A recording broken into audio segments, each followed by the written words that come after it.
आज का जो क्लास है वो ज्योग्राफी में तीसरा चैप्टर पढ़ेंगे। तीसरा चैप्टर जिसका नाम है अपवाह स्वरूप। अपवाह स्वरूप इसको इंग्लिश में बोलते हैं dryness pattern. Dryness pattern, pattern मतलब स्वरूप और ड्रेनेस मतलब अपवाह। अपवाह मतलब क्या? अपवाह मतलब कुछ अपवाद हुआ। अपवाह मतलब प्रवाह को बोलते हैं। नदी बह रहा है, प्रवाह हो रहा है पानी, उसको बोलते हैं अपवाह। तो यहाँ पे वही बात लिखा हुआ है कि अपवाह शब्द का तात्पर्य है जल का प्रवाह।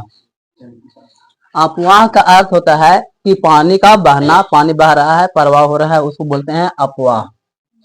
इसमें एक नदी तंत्र द्वारा जिस क्षेत्र का जल प्रवाहित होता है उसी को बोलते हैं हम लोग अपवाह द्रोणी, या तो फिर इसी को शॉर्ट में बोलते हैं बेसिन। बेसिन या अपवाह द्रोणी। तो अपवाह द्रोणी क्या है? तो एक नदी तंत्र द्वारा जिस क्षेत्र का जल प्रवाहित होता है, कोई ना कोई जगह क्षेत्र का जल प्रवाहित होता होगा, तो उसे बोलते हैं अपवाह द्रोणी। क्लियर? किसी भी अपवाह तंत्र का विकास जहां की भूभाग आकृतियों से निर्धारित होती है। जो अपवाह है वो तैयार कहां से होता है? तो वहां के भू आकृति, मतलब कि भूमि का जो जमीन का जो आकृति है उसी के अनुसार अपवाह भी तैयार हो पाएगा। क्योंकि अगर मान लीजिए कि जमीन वैसा है ही नहीं पानी आने लायक, तो फिर अपवाह तैयार कैसे होगा? यहाँ पर एक नंबर का एकदम ऑब्जेक्टिव बढ़िया है। विश्व के सबसे जो बड़ा अपवाह बेसिन है वो है एमाजन। एमाजन का नदी। एमाजन नदी की बात हो रहा है, जंगल की नहीं। ठीक है, वन में आएगा तो जंगल। एमाजन नदी की बात हो रहा है यहाँ पे। यानी कि विश्व का सबसे बड़ी अपवाह बोल सकते हैं। बड़ी अपवाह बेसिन कौन सा है? तो एमाजन नदी। ये ऑब्जेक्टिव में एक नंबर क्या आएगा, इसको गोल घेरा मार लो, इसको याद रखने के लिए। ठीक है, अमेज़न नदी जो कि विश्व का सबसे बड़ा अपवाह है।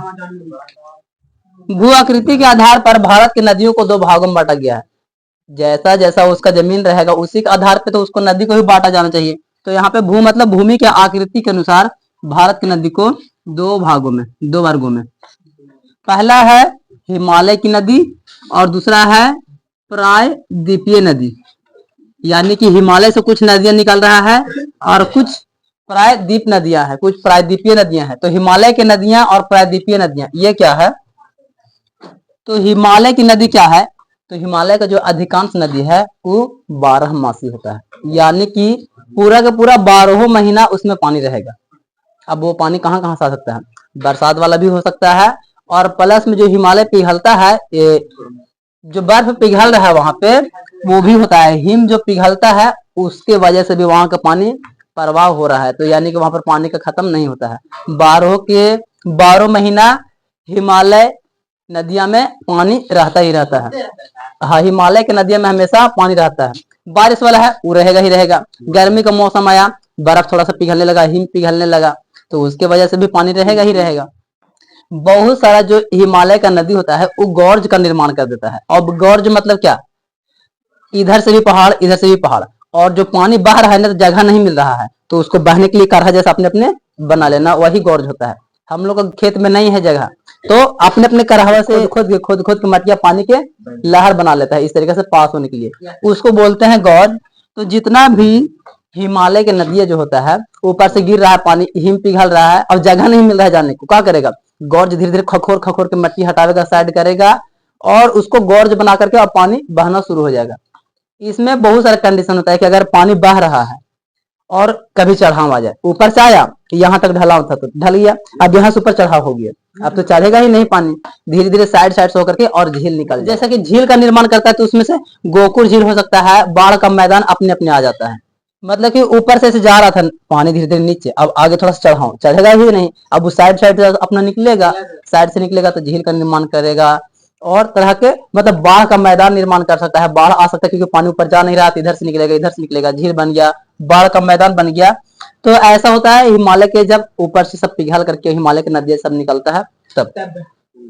ये नदियां अपने मार्ग के ऊपरी भाग से तीव्र अपरदन करती है। यानी कि जब नदी बह रहा है पानी से तो क्या होगा कि बहुत स्पीड में बहता है, और पूरा का पूरा जो मिट्टी है, बालू है, जो पत्थर है छोटा मोटा सबको खचोर ले आ जाता है। जैसे हमनियों को होता है कि खचोर खचोर के बड़ी बड़ी गलिया में जमा हो गया, पानी बरसात हुआ जमा हो गया, तो वैसे वहां पर भी नदियां सब जमा करते करते बालू और मिट्टी जैसा ये सब का भी निर्माण कर देता है। बालू मिट्टी जैसे अपरदित पदार्थों का संवहन करता है, बहा बहा करके और लेकर के चला आता है दूसरे दूसरे नदियों तक के, और फिर वहां से बाढ़ के रूप में हम लोग के बगल वाला खेत में भी पहुंच जाता है। तो इतना जो हुआ है वो हिमालय के नदी का बात हुआ था कि हिमालय के नदी, और हिमालय के नदियां कौन कौन हो सकता है, तो सिंधु, ब्रह्मपुत्र जैसा ये सब हिमालय का ही नदी है। और हिमालय के नदियां कौन कौन होगा तो उसको डिटेल से पढ़ेंगे, तो अगला वाला क्लास में पढ़ेंगे, उसमें पूरा का पूरा बताया जाएगा कि कौन कौन सा हिमालय का नदियां है। इसमें से कुछ कुछ लिया है, सिंधु हो गया, ब्रह्मपुत्र हो गया, ये सब नदियां सब हिमालय से ही निकल करके आया हुआ है। अब दूसरा है प्रायद्वीपीय नदियां। तो प्रायद्वीपीय नदियां क्या होता है, ये 12 महीना तक के पूरा पानी इसमें नहीं रहेगा, क्योंकि मौसम कभी ठंडा कभी गर्म होते रहता है। तो बरसात के मौसम में पानी ठीक है, और गर्मी आएगा तो धीरे धीरे पानी कम हो जाएगा, सूखेगा। तो यहाँ पर वही बात लिखा हुआ है, यहाँ के जो अधिकांश नदियां हैं वो मौसमी है, मौसम के आधार पे।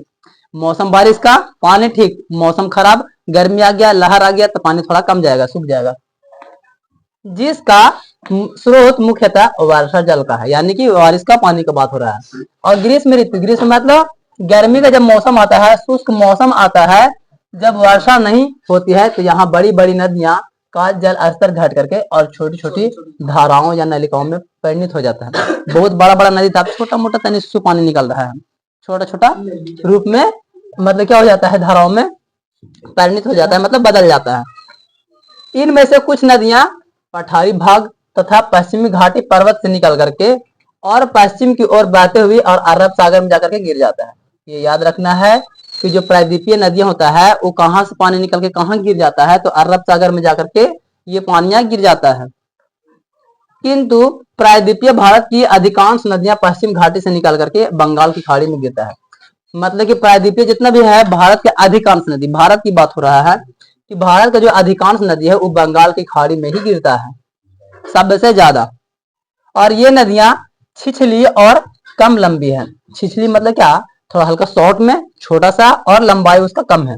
छिछली और कम मतलब कि कोई ज्यादा गहराई उतना नहीं है, जैसे हिमालय वाला नदी खूब गहराई है, ऊंचाई है, मतलब लंबाई है, वैसा इसका कुछ भी नहीं होता है, लंबाई भी कम है, थोड़ा छिछली भी है, थोड़ा छोटा टाइप में है।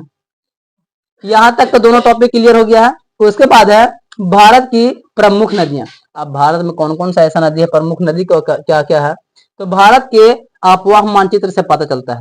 यानी कि भारत का जो मैप होता है उसमें अफवाह का, जब पानी जल प्रवाह हो रहा है, जल का प्रवाह होने से पता चला है, उसका जो मैप देखा जाता है तो उसके हिसाब से पता चला है कि सिंधु, गंगा, ब्रह्मपुत्र और हिमालय की प्रमुख नदियां हैं, और ये नदियां लंबी और गहरी है। यानी कि जितना भी ये सब नदी है, सिंधु नदी, गंगा नदी, ब्रह्मपुत्र नदी, ये सब क्या है, तो हिमालय की ही नदी है, हिमालय की नदी है। और यहाँ पर दोनों बात क्लियर हो रहा है कि हिमालय की नदी लंबा और गहरा होता है, गढ़ाई में भी मतलब बहुत ज्यादा गहरा होता है, और लंबाई भी बहुत दूर तक जाता है। और ये सब सिंधु, गंगा, ब्रह्मपुत्र, ये सब भी गहराई और लंबाई बहुत हो गई सब नदियों का। इसके सहायक नदियां भी है, यानी कि इसके और बहुत सारा ऐसे छोटे छोटे जो भी नदी होगा, इसका मतलब सिंधु का, गंगा का, ब्रह्मपुत्र का, ये सब का और सहायक नदियां है जो कि इससे जुड़ा हुआ है, मतलब कि जुड़ करके बह रहा है। प्रायद्वीपीय भारत में भी कई नदियां प्रवाहित होती है जो प्रायद्वीपीय क्षेत्रों से बहती हुई और बंगाल की खाड़ी और अरब सागर में गिरती है। यानी कि प्रायद्वीपीय भारत में भी बहुत सारा नदी ऐसा है जो प्रवाह होता है। और प्रायद्वीपीय में तो समझ ही लिए हैं कि यहाँ पर 12 महीना तो रहेगा नहीं पानी, मौसम के आधार पर छोटा हो जाएगा, कम जाएगा पानी, आधा सूख जाएगा, कहीं कहीं पे थोड़ा सा पतला धार जैसा बहेगा। तो सिंधु नदी, देखो सिंधु नदी की भारत की विशालतम नदियों में से एक माना जाता है, जो कि सिंधु नदी है बहुत ज्यादा विशाल है। अगर कभी ऑब्जेक्टिव में आ जाए कि नदियों में सबसे विशाल नदी कौन है, तो सिंधु नदी का नाम आता है कि नदियों में सबसे विशाल नदी सिंधु नदी है। यह तिब्बत के समीप मानसरोवर झील से निकल करके, याद रखना है कि निकलता कहां से है, मानसरोवर झील से निकल करके दक्षिण पश्चिम की ओर बहते हुई और भारत में जम्मू कश्मीर के लद्दाख जिला में प्रवेश करती है, याद रखना है। मानसरोवर झील से निकलता है और लद्दाख जिला में प्रवेश कर जाता है। जम्मू कश्मीर के लद्दाख जिला। हाँ, जम्मू कश्मीर के लद्दाख जिला में। याद रखोगे, 2-3 को तो बात ही याद रखना है कि सिंधु नदी जो है वो मानसरोवर झील से निकलती है और जम्मू कश्मीर के लद्दाख जिला में प्रवेश कर जाती है यहाँ। और सिंधु नदी क्या है, एक बहुत ही विशाल नदी है। इस नदी का प्रवाह क्षेत्रफल लगभग 250 वर्ग किलोमीटर में फैला हुआ है। अब सोच लो, 250 मीटर नहीं, किलोमीटर के बात हो रहा है यहाँ पे। 250 किलोमीटर वर्ग के हिसाब से एकदम फैला हुआ है, एकदम चारों पट्टे से 250 वर्ग किलोमीटर, सोच सकते हो। इसमें चास्कर, नुरबा, श्लोंक तथा हांजा जैसे प्रमुख सहायक नदियां आकर के मिल जाती है। याद रखना है, जास्कर, नुरबा, सुलोंग, हंजा, इस तरीका से और भी बहुत सारा है जो कि सिंधु नदी के सहायक नदी है। अगर पूछा जाएगा कि सिंधु नदी के सहायक नदी कौन कौन है, तो याद रखना है जास्कर, नुरबा, सुलोंग और हंजा, ये सब सिंधु नदी के प्रमुख सहायक नदियां हैं जो कि इसमें आकर के मिल जाता है। सिंधु नदी जो है लद्दाख में एक गॉर्ज का निर्माण करती है। गॉर्ज मतलब तो बता ही दिए थे, जस्ट पीछे वाला में बताया गया है, जिसे गिलगिट गॉर्ज के नाम से जानते हैं। नाम याद रखना है, ये ऑब्जेक्टिव के लिए है स्पेशल। गिलगिट गॉर्ज का निर्माण कौन नदी करता है? नदी। अरे भैया, सिंधु नदी में गॉर्ज का, गिलगिट गॉर्ज का निर्माण करता है सिंधु नदी। या और कहाँ पे? तो लद्दाख में। लद्दाख में, ठीक है, लद्दाख में गॉर्ज का निर्माण करता है। बलूचिस्तान तथा गिलगिट से होते हुए यह नदी अटक में पर्वतीय क्षेत्र से बाहर निकल जाता है। यानी कि अब ये क्या हो गया, सिंधु नदी पर्वतीय क्षेत्र से बाहर निकल रहा है। अब मतलब कि यहाँ तक इसका बात था, बाहर निकल गया है। यहाँ मिठान कोट यानी कि पाकिस्तान के समीप, देखो मिठान कोट यानी कि पाकिस्तान के समीप में सतलुज, व्यास, रावी और चिनाब तथा झेलम आदि सिंधु से मिल जाती है। याद रखना है, ठीक है। सिंधु नदी से मिलने वाला नदी जो कि है सतलुज है, व्यास है, रावी है, चिनाब है और झेलम नदी है, जो क्या है पाकिस्तान के समीप है, पाकिस्तान के एकदम जस्ट नजदीक वाला नदी। ठीक है। हिमालय से निकलने वाली इस नदी की लंबाई लगभग 2900 किलोमीटर है। इसको याद रखना है कि इसका जो लंबाई है हिमालय से निकलने वाली इस नदी, मतलब कि सिंधु नदी के बाद सिंधु नदी की जो लंबाई है वो 2900 किलोमीटर है। इस नदी का 1/3 प्रवाह, याद रखना है, 1/3 प्रवाह क्षेत्र भारत में होता है। सिंधु नदी का जो प्रवाह है वो 1/3 प्रवाह भारत में होता है, जम्मू कश्मीर में, हिमाचल प्रदेश में और पंजाब में। मतलब कि 3 जगह पे 1/3 इसका प्रवाह होता है और जितना भी बाकी शेष बच जाता है वो पाकिस्तान में स्थित है। यानी कि सिंधु नदी जो है वो पाकिस्तान में स्थित है और कुछ यहाँ पे हम लोग का 1/3 भारत में, जो कि जम्मू कश्मीर और हिमाचल प्रदेश और पंजाब में पड़ता है। यहाँ तक सिंधु नदी के बारे में था। अब चलते हैं गंगा नदी के बारे में। गंगा नदी, इस नदी की मुख्य धारा भागीरथी, भागीरथी की उत्पत्ति हिमालय स्थित गंगोत्री हिमानी गोमुख से हुआ है। याद रखना है, जो गंगा नदी का निर्माण हुआ है वो कहाँ से हुआ है? गोमुख से हुआ है। गंगा नदी का निर्माण गंगोत्री हिमानी गोमुख से हुआ है और ये भागीरथ की धारा से है। इसका जो मुख्य धारा है वो है भागीरथ की धारा से उत्पत्ति हुआ है। हरिद्वार के समीप गंगा नदी मैदानी भाग में प्रवेश करती है और इस नदी की जो लंबाई है 2525 किलोमीटर गंगा नदी की लंबाई है। ठीक है। जो देश के अंतर्गत उत्तराखंड, उत्तर प्रदेश, बिहार और पश्चिम बंगाल राज्य से बहती हुई फरका होते हुए बांग्लादेश में प्रवेश कर जाती है, जहां इसको पद्मा के नाम से जाना जाता है। अब यहाँ पर ऑब्जेक्टिव आया कि पद्मा के नाम से कौन से नदी को जाना जाता है, तो गंगा नदी को पद्मा के नाम से जाना जाता है। याद रखना है। और ये कहाँ से होते हुए बहते हुए आती है? तो उत्तराखंड, उत्तर प्रदेश, बिहार, पश्चिम बंगाल राज्य से बहते हुए और फरका होते हुए और बांग्लादेश में प्रवेश कर जाती है। हुगली नदी भारत में गंगा की मुख्य शाखा है, याद रखना है। हुगली नदी जो है वो क्या है, तो भारत में गंगा की, भारत के अंदर में गंगा नदी का एक मुख्य शाखा है जो है हुगली नदी। जो हिमालय के अनेक नदियां यमुना, घाघरा, गंडक, कोसी आदि अपने जल को गंगा में उत्सर्जित करती है, और साथ में सोन नदी भी गंगा में मिल जाती है। यानी क्या है, तो हिमालय के जितना भी हिमालय की नदी है, जैसे यमुना है, घाघरा है, गंडक है, कोसी है, यहाँ से ऑब्जेक्टिव ये भी आ सकता है कि हिमालय की कौन कौन सी नदी है, यमुना, घाघरा, गंडक, कोसी। और ये सब क्या होता है कि अपना जल को गंगा में बहा देता है, मतलब ये लोग गंगा में पानी मिला रहा है, और सोन नदी भी गंगा में मिल जाता है, सोन नदी भी गंगा में मिल जाती है। फरका के समीप गंगा नदी को दो भागों में बांटती है, यहाँ याद रखना है। फरका के समीप में गंगा नदी दो भागों में बांटता है। पहला भाग जो होता है वो है हुगली। हुगली गंगा की वितरिका के रूप में डेल्टा से होते हुए और बंगाल की खाड़ी में गिरती है। पहला जो है हुगली, जो कि बंगाल खाड़ी में जाकर गिर जाती है, पहला भाग गंगा का। और दूसरा भाग क्या है, तो मुख्य भाग धारा के रूप में बांग्लादेश में प्रविष्ट होती है, जहां ब्रह्मपुत्र नदी इससे आकर के मिल जाती है। यानी कि जो दूसरा देश है वो है बांग्लादेश में प्रविष्ट हो रही है, और जो पहला है वो बंगाल की खाड़ी में गिर रही है। दोनों बात क्लियर हो गया।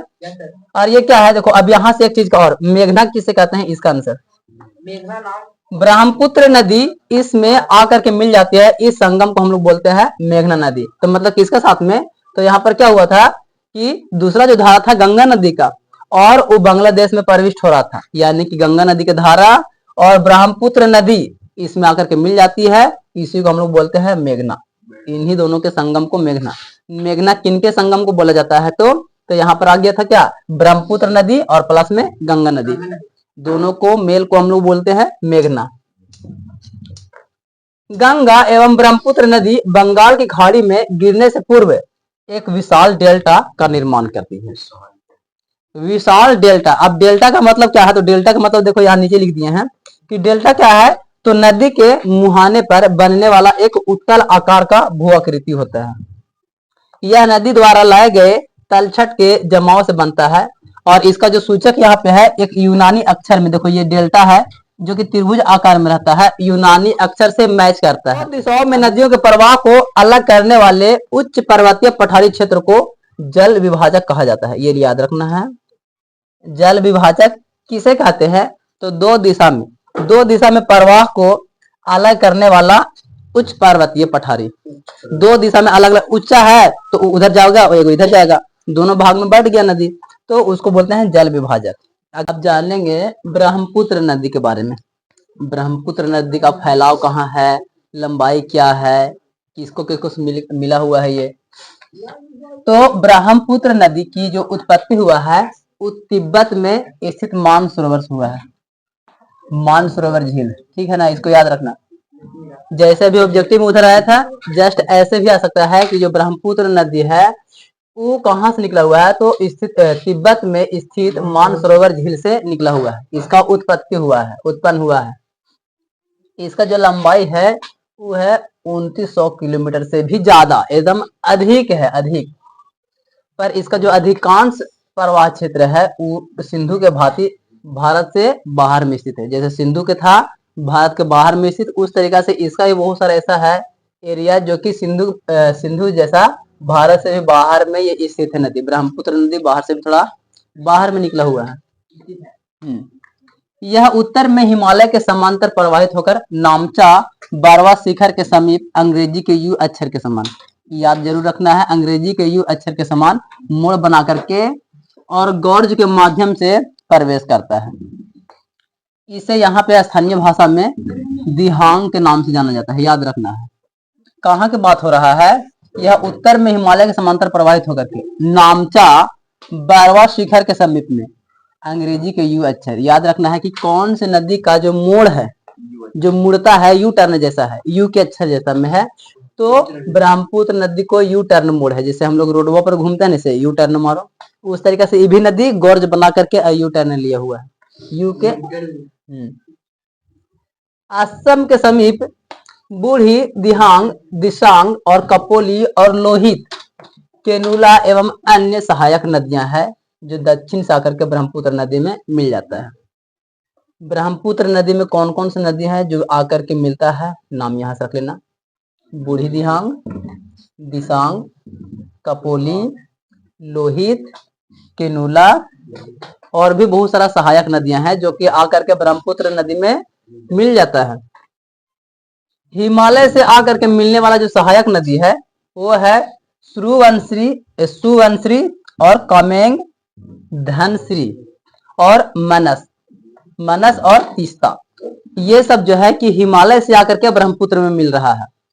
याद रखना यहाँ पे असम के समीप जो है ये सब ब्रह्मपुत्र नदी में मिल रहा है, लेकिन जो हिमालय से निकल के मिल रहा है वो अलग है और ये अलग है। असम के समीप जो नदी है वो आकर के तो ब्रह्मपुत्र में मिल ही रहा है, लेकिन यहाँ पर जो है दूसरा बात बोला जा रहा है कि जो सहायक नदी है लेकिन हिमालय से आकर के मिलने वाला। तो ये सब जो है सुवंश्री और कामेंग और धनश्री और मनस और तीस्ता, ये सब जो है कि हिमालय के नदी निकल करके और इसमें आकर के मिला हुआ है ब्रह्मपुत्र में। ब्रह्मपुत्र नदी को तिब्बत में सांगपो, एकदम इसको याद रखना है, एकदम इंपॉर्टेंट है क्योंकि ऑब्जेक्टिव में ये आ सकता है। सांगपो के नाम से जाना जाता है। ब्रह्मपुत्र नदी को तिब्बत में सांगपो के नाम से जाना जाता है और बांग्लादेश में इसको यमुना के नाम से जाना जाता है। याद रखना है, बांग्लादेश में यमुना के नाम से जाना जाता है। किसको? ब्रह्मपुत्र नदी को बांग्लादेश में यमुना के नाम से और तिब्बत में सांगपो। क्लियर हुआ? अब जानते हैं यमुना नदी के बारे में। यह नदी महान हिमालय के यमुनोत्री हिमानी से निकल करके यानी कि ये निकला हुआ कहाँ से है, तो ये हिमालय के यमुनोत्री यानी कि हिमानी से निकला हुआ है, जो 1375 किलोमीटर की दूरी तय करते हुए और प्रयाग यानी कि इलाहाबाद की बात कर रहा है, प्रयाग इलाहाबाद के निकट गंगा में जाकर के मिल जाती है। यमुना नदी निकलती कहाँ से है और मिलती कहाँ तक है, तो ये निकलती है हिमालय के यमुनोत्री हिमानी से और मिलती है कहाँ, इलाहाबाद के निकट जाकर के गंगा में मिल जाती है। इसका जो लंबाई है वो कितना है, तो 1375 किलोमीटर। ये 3 बातें होगी इसमें। इसकी जो प्रमुख सहायक नदियां हैं वो है चंबल नदी, बेतवा, केन।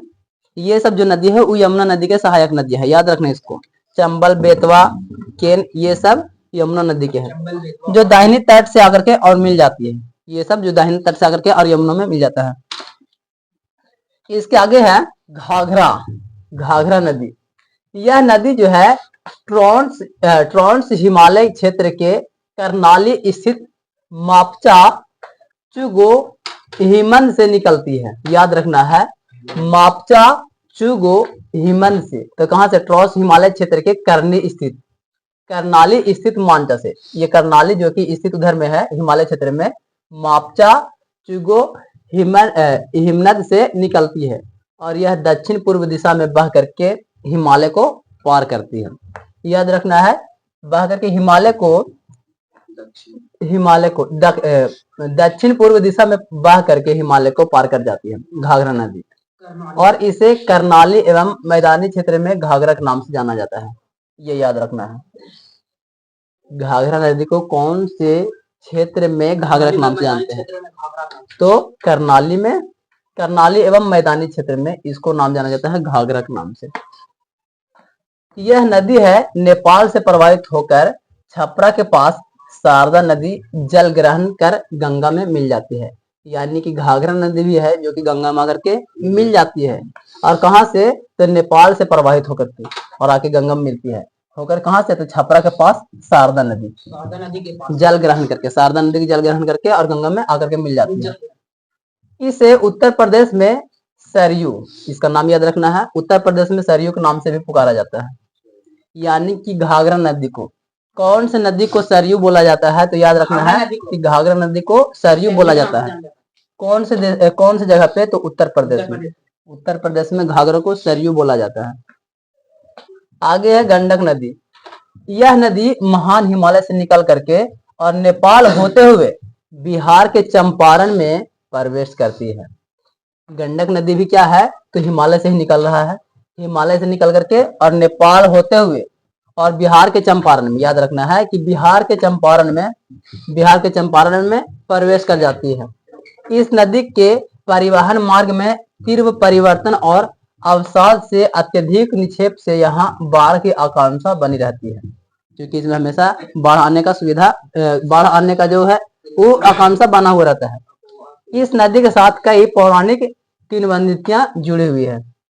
बहुत सारा पौराणिक कथा भी कुछ ऐसा होगा जो कि इसी से रिलेट करके जुड़ा हुआ होगा। अब है कोसी नदी के बारे में। कोसी नदी क्या है? तो यह नदी भी महान हिमालय के गोसाई थान, याद रखना है कि गोसाई थान से निकल करके और नेपाल होते हुए और बिहार के सुपौल जिला में प्रवेश कर जाती है।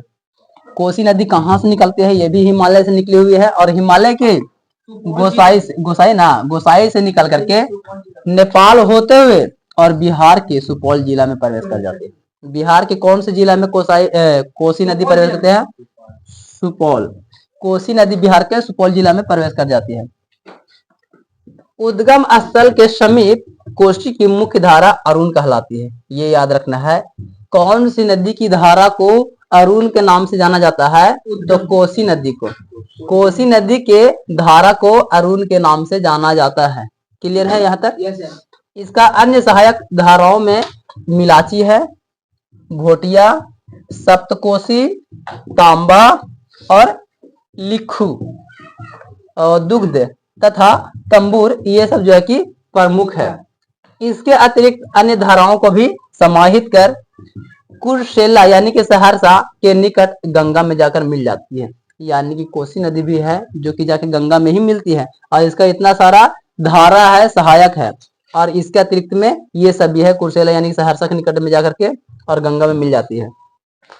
इस नदी का जो लंबाई है वो है 230 किलोमीटर। मतलब वो सब नदी जितना देखे थे वो सब कितना बड़ा बड़ा था, लेकिन इसका जो कोई खास लंबाई नहीं उतना 230 किलोमीटर है। और इसी नदी को बिहार का शोक कहा जाता है। इसको जरूर याद रखना है। यानी कि नहीं, कोसी नदी को बिहार का शोक कहा जाता है। क्यों कहा जाता है? तो है ना, यहाँ पर बाढ़ बहुत ज्यादा आते रहता है और बाढ़ आने की वजह से काफी जान माल की क्षति हो जाता है। काफी जान माल की क्षति होता है, जिसके वजह से इसको बिहार का शोक कहा जाता है। क्लियर है? उसका आंसर तो नहीं लिखा है, लेकिन याद तो हो ही गया है कि बिहार का शोक किसे कहा जाता है? कोसी नदी को। तो क्यों कहा जाता है? क्योंकि यहाँ पे बाढ़ आने का संभावना ज्यादा रहता है और जिसकी वजह से काफी जान माल की क्षति हो जाता है, जिसकी वजह से इसको बोला जाता है बिहार का शोक। अब नर्मदा नदी के बारे में पढ़ लेते हैं। नर्मदा नदी कहाँ से कहाँ तक फैला हुआ है, इसका जो शाखा है कौन कौन सा नदी है, गॉर्ज कहाँ बना रहा है, इसके बारे में। मध्य प्रदेश में नर्मदा नदी जो है मध्य प्रदेश में अमरकंटक के निकट मैकाली की पहाड़ी से निकलने वाली नर्मदा नदी पश्चिम की ओर एक भ्रंश घाटी में बहता है। याद रखना है, भ्रंश घाटी में। ये जो नर्मदा नदी है वो निकल कहाँ से रहा है? तो मध्य प्रदेश से। मध्य प्रदेश में अमरकंटक के निकट मैकाली पहाड़ी से निकलने वाला है और भ्रमण घाटी में बहता है। भ्रंश घाटी में बहती है। जबलपुर के निकट भेरा घाट में संगमरमर के शैल खंडों में यह नदी गहरे गॉर्ज में बहती है। याद रखना इसको। जो नर्मदा नदी है उसका जो गॉर्ज है वो कहाँ पे बन रहा है? तो संगमरमर के शैल खंड में। संगमरमर के शैल खंड में ये क्या है? नदी गहरा गॉर्ज से बहता है। गॉर्ज मतलब तो पहले बताया हुआ है। तथा धुआंधार प्रपात यानी कि कपिल धारा का निर्माण भी करती है। यानी कि धुआंधार धारा प्रवाह का निर्माण करता है। तो झरना टाइप में ये गिरता है। प्रपात मतलब यही होता है जैसे कि जल प्रपात, तो जल का बहुत बड़ा धार गिरना, तो वही है प्रपात का मतलब। तो ये भी क्या होता है कि धुआंधार प्रपात के रूप में, यानी कि कोई पहाड़ी इलाका होगा, पहाड़ी पर से एकदम बहुत बड़का कोई झरना गिरने की बात हो रहा है। इस नदी का जो लंबाई है वो है 1312 किलोमीटर, जो मध्य प्रदेश और गुजरात राज्य में प्रवाहित होती है। इसको याद रखना है कि नर्मदा नदी जो है वो कौन कौन से राज्यों में प्रवाहित होती है? तो मध्य प्रदेश में, गुजरात में। इसका जो लंबाई है 1312 किलोमीटर है। ठीक है, यह प्रायद्वीपीय भारत की दूसरी सबसे लंबी नदी है। इसको भी याद रखना है। प्रायद्वीपीय भारत था ना, प्रायद्वीपीय भारत में ये सबसे दूसरा है जो कि सबसे बड़ा लंबा नदी है, सबसे लंबा नदी है। नर्मदा नदी प्रायद्वीपीय के सबसे बड़ा यानी कि सबसे लंबा दूसरा नदी है। ठीक है, यहाँ तक ठीक है। उसके बाद देखते हैं तापी नदी। तापी नदी मध्य प्रदेश के बैतूल जिला में स्थित, मध्य प्रदेश के बैतूल जिला में स्थित सतपुड़ा की पहाड़ी से निकलती है। याद रखना है कि तापी नदी कौन से पहाड़ से निकलता है, तो सतपुड़ा पहाड़ से ये तापी नदी निकलती है। यह नर्मदा की भांति भ्रंश घाटी से निकल करके नर्मदा के समांतर मध्य प्रदेश, गुजरात, महाराष्ट्र राज्यों से होते हुए खंभात की खाड़ी में गिरती है। इसको भी याद रखना है, जैसे नर्मदा नदी है ठीक उसी तरीके से तापी नदी भी है जो कि मध्य प्रदेश, गुजरात, महाराष्ट्र ये सब राज्य से होते हुए और खंभात की खाड़ी में गिरता है। सूरत के निकट इसकी एकमात्र नदी है, यानी कि सूरत के निकट में ही इसका एकमात्र नदी है। अब उसके बाद देखते हैं महानदी यह प्रायद्वीपीय भारत की बंगाल की खाड़ी में प्रवाह होने वाली तीसरा सबसे लंबा नदी है। दूसरा सबसे लंबा नदी में कौन आ गया था, तो यहाँ पे आ गया था नर्मदा नदी जो कि दूसरा सबसे लंबा नदी है, और यहाँ पे प्रायद्वीपीय में आ गया जो तीसरा सबसे लंबा नदी है वो है महानदी। नाम याद रखना है, महानदी को बोलते हैं प्रायद्वीपीय का तीसरा सबसे लंबा नदी, और जो दूसरा लंबा नदी था वो है नर्मदा नदी। इसकी प्रमुख सहायक जो नदियां हैं वो है शिवनाथ, हंसदेव, मांद, जोंक और तेल। ये जो है इसका सहायक नदियां हैं। यह नदी छत्तीसगढ़ स्थित रायपुर के निकट से निकलकर उड़ीसा से बहती हुई और बंगाल की खाड़ी में गिरती है। याद रखना है ये जो महानदी है वो जा करके बंगाल की खाड़ी में ही गिरती है, छत्तीसगढ़ से स्थित रायपुर के निकट और क्या उड़ीसा से होते हुए बहते हुए जाती है। ठीक है, उसके बाद है इसी के बारे में थोड़ा सा और था कि इसके जो अपवाह प्रणाली का विस्तार है वो छत्तीसगढ़, झारखंड और उड़ीसा में है। यानी कि ये जो बहता है वो कहाँ कहाँ से है, तो विस्तार है तो छत्तीसगढ़ में इसका विस्तार है, वहां तक फैला हुआ है, झारखंड से होता है और उड़ीसा में भी है। इसका जो फैलाव है नदी का यानी कि महानदी का वो 3 जगहों पे है, छत्तीसगढ़, झारखंड और उड़ीसा में। आगे है गोदावरी नदी के बारे में।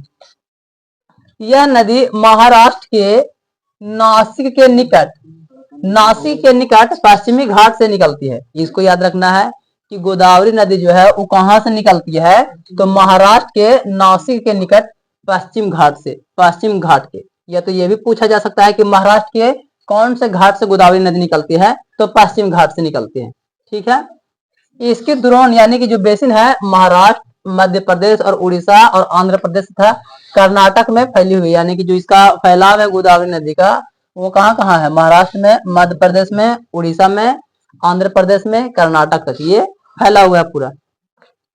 यह प्रायद्वीपीय नदी में सबसे लंबी नदी है।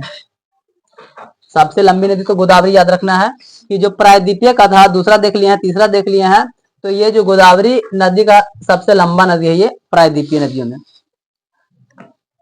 इसकी जो लंबाई है वो है 1450 किलोमीटर, यानी कि 1450 किलोमीटर।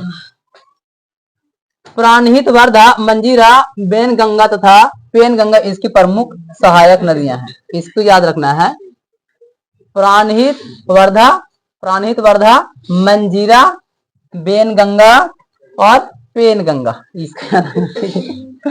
पेनगंगा इसका यानी कि गोदावरी नदी का जो है वो सब सहायक नदी है।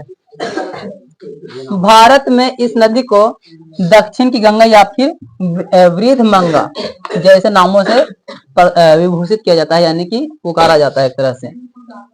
दक्षिण की गंगा याद रखना इसको।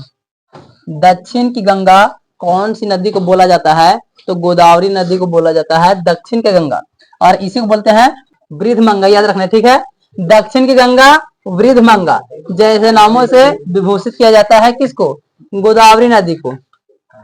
आगे है कृष्ण नदी।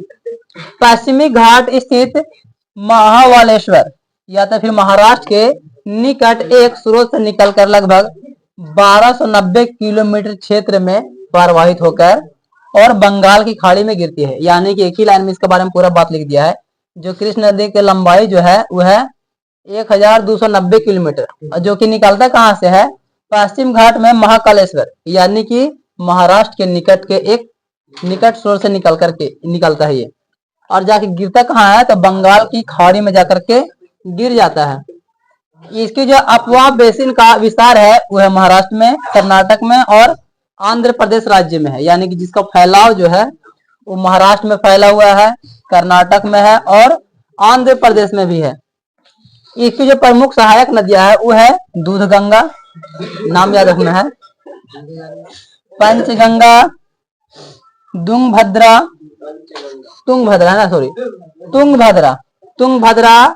कोयना, घाट प्रभा और मला प्रभा, मूसी तथा भीमा, ये सब जो है कृष्ण नदी के सहायक नदियां हैं। उसके बाद लास्ट है कावेरी नदी।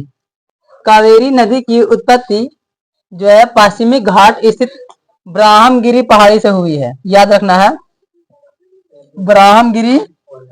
ब्राह्मगिरी पहाड़ का नाम है ये। कि कावेरी नदी की जो उत्पत्ति हुआ है वो हुआ है ब्राह्मगिरी पहाड़ी से हुआ है, और इसका जो कुल लंबाई है वो 760 किलोमीटर में है, 60 किलोमीटर। कावेरी नदी का लंबाई 760 किलोमीटर है।